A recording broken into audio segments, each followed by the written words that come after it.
Depuis environ un an, la SPCA Laurentides de la Naudière, une organisation sans but lucratif, a pignon sur rue à Saint-Calixte. L'entreprise s'occupe du contrôle animalier sur les territoires de Saint-Calixte, Saint-Hippolyte et Sainte-Marguerite.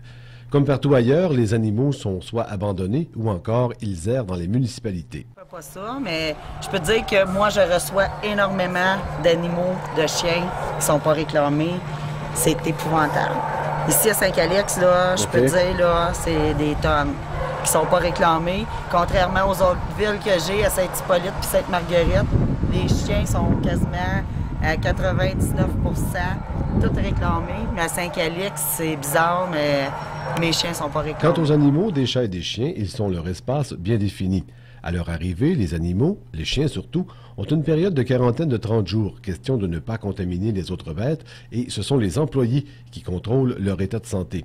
Il n'y a pas de vétérinaire sur place, mais lorsque le besoin s'en fait sentir, la SPCA consulte l'hôpital vétérinaire de Rawdon ou encore la Laurentie à Joliette. Nicole, là, qui travaille dans les chats, elle est ici depuis le 3 septembre, puis les fins de semaine, elle travaille assez souvent bénévole. Elle veut pas que je la paye pantoute. Elle dit non, elle dit c'est bénévole, elle dit c'est moi qui veux rentrer.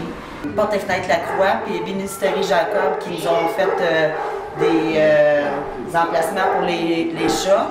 Et puis on a aussi Farmer, le monsieur qui fait de la brique, qui est venu faire toute ma quarantaine, qui m'a tout monté des enclos pour mes chiens gratuitement avec un de ses employés qui est venu passer 2 semaines. Les chiens sont sortis régulièrement et ils bénéficient d'un boisé pour se délier les muscles à l'arrière de la bâtisse principale.